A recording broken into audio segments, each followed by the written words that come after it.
Alright, are you ready for some anti-gay lunacy?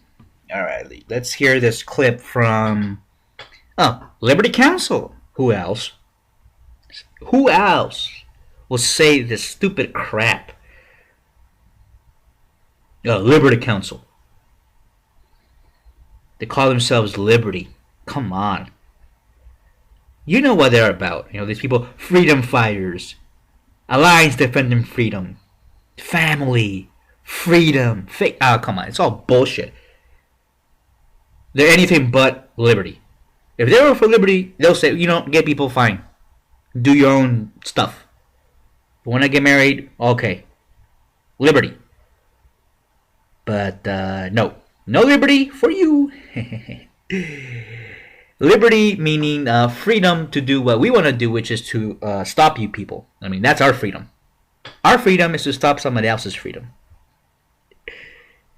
All right, well, here you go. This is Matt Staber and who is it? I don't know, some fat asses at Liberty Council talking about the gay marriage cases at the Supreme Court. Let's see what they say.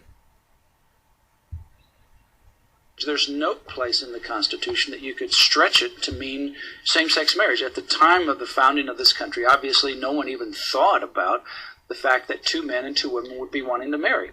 It just is absurd to even think about that. It has always, from that moment on, been considered a crime against nature.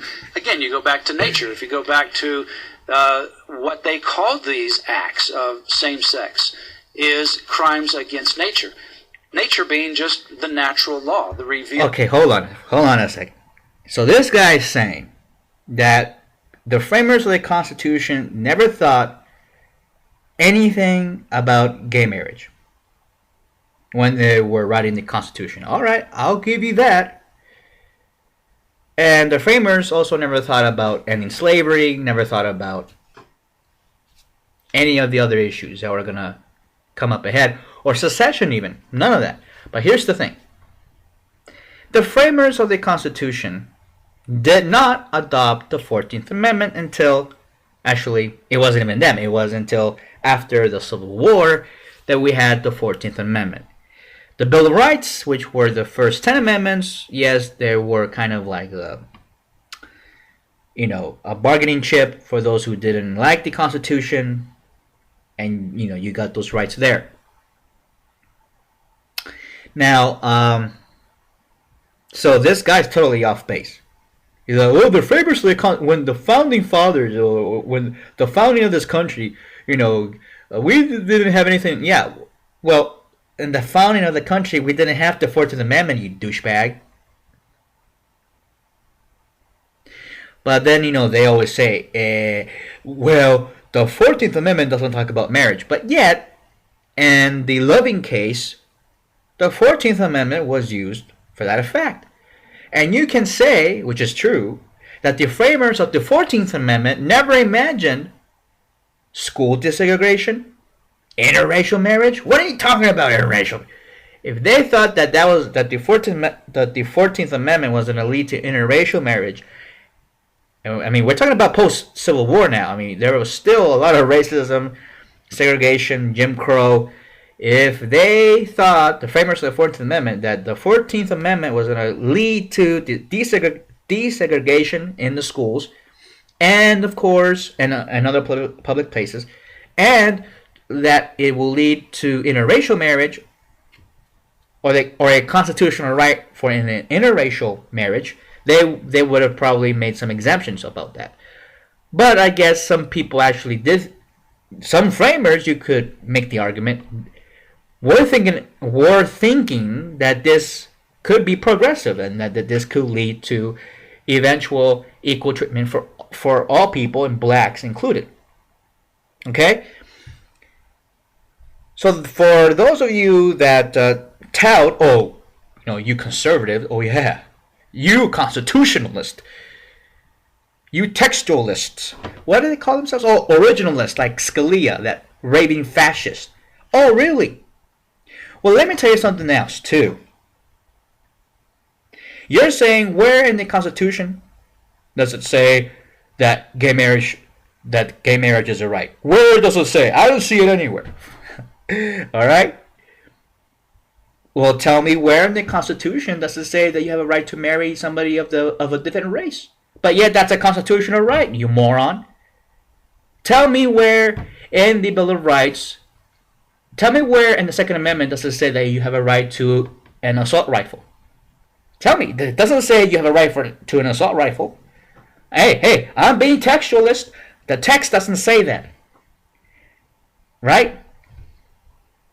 So if we follow these right-wingers, including Matt Staver here, who in this clip, who says that, since it wasn't in the minds of the framers, it's invalid. It's stupid. Because then what we have to say is anything else besides a musket, because that's the the weapons that they were using during the adoption of the Second Amendment, then we have to say that we can ban handguns, we can ban assault weapons, we can ban shotguns, because the framers never envisioned shotguns, handguns, Saturday night specials, R-15s or assault rifles or AK-47s. They never imagined any of these. But yet, these are the same people, these constitutionalists, whatever. Yeah, right. They're fucking rednecks who read Glenn Beck. Glenn Beck's not going to teach you the Constitution, you fucking moron. Fucking read it. Why don't you read the damn Constitution? Read the damn thing. Oh no, I read it from Mark Levin, the guy who talks like Groucho Marx. Oh really? That's what you learn? All about constitutional law. Ooh, I'm so impressed. Fuck you. Why don't you read? Why don't you read and do your homework instead of being a patsy and a fucking sponge for all these douchebags like Mark Levin and Glenn Beck, who all they do is sell you their bullshit.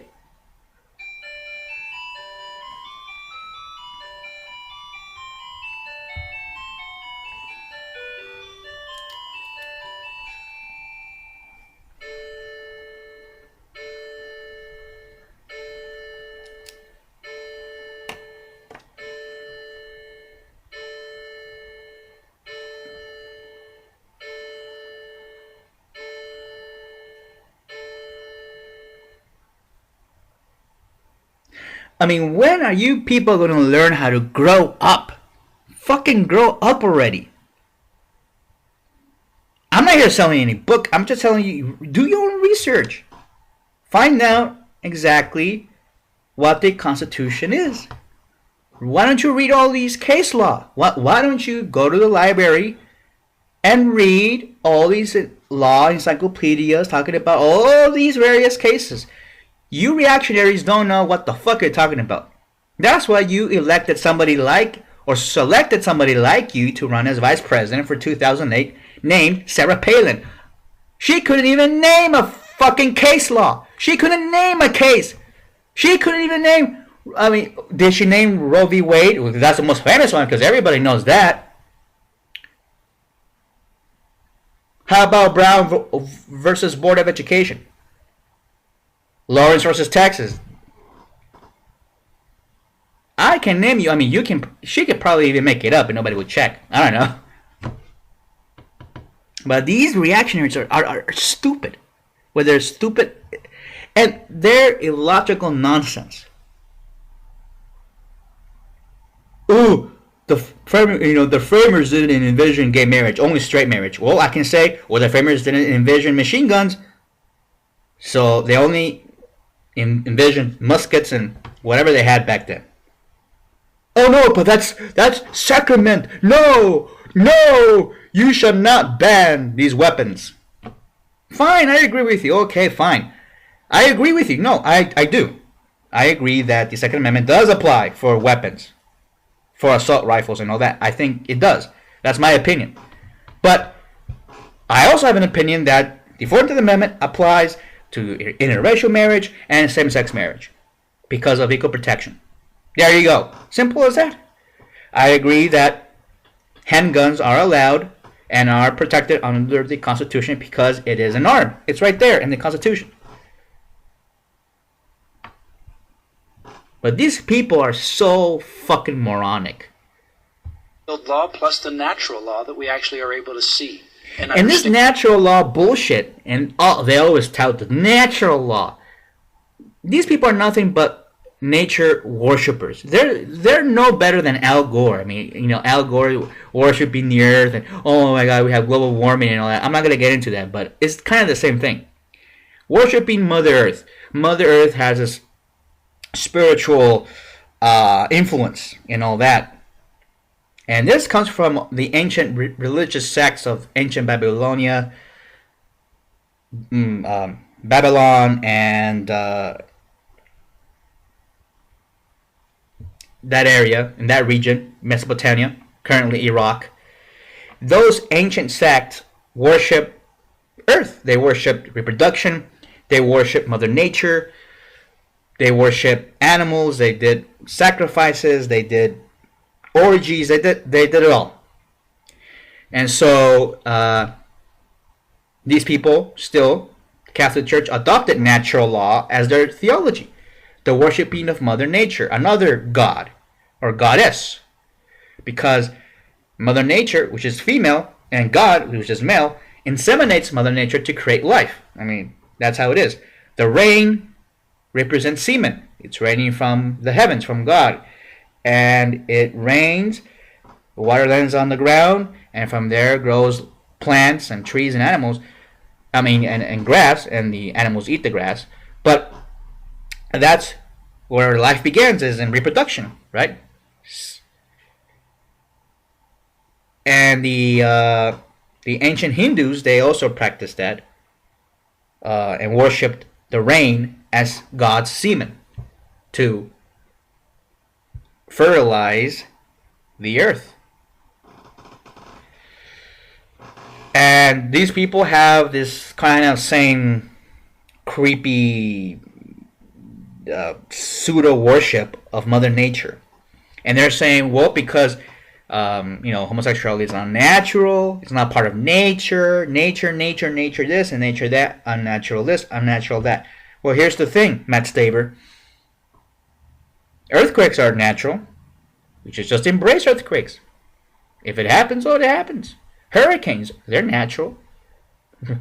Natural reality. That's what the Catholic Church is saying. But yet we cry when things like that happen. We shouldn't be crying. We should be celebrating. It's part of nature. Now, what about computers and internet and all that? Is that natural? No, because we had to make it. It's artificial. We had to make it. Technology and all these advancements. Hey, the Ebola virus. That's natural, right? Or the Black Plague. Hey, that was God's word. Nature there. Beautiful, isn't it? I guess we should just allow it. We shouldn't have vaccines. We shouldn't have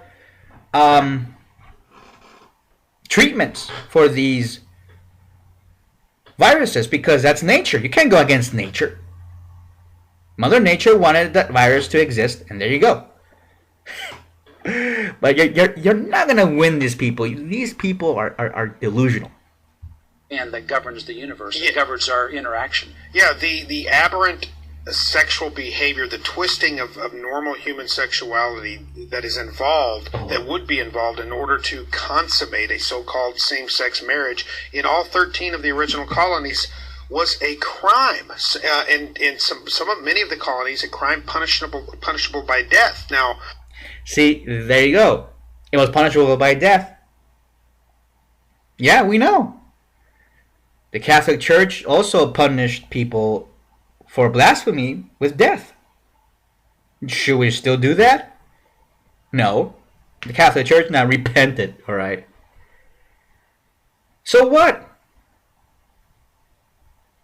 Does that mean that blasphemy should be, against the law? Should people be punished for criticizing the Catholic Church? The fuck are you talking about? I mean, these people are just whatever, man. They're fucking out of it. I mean, that's what they really are.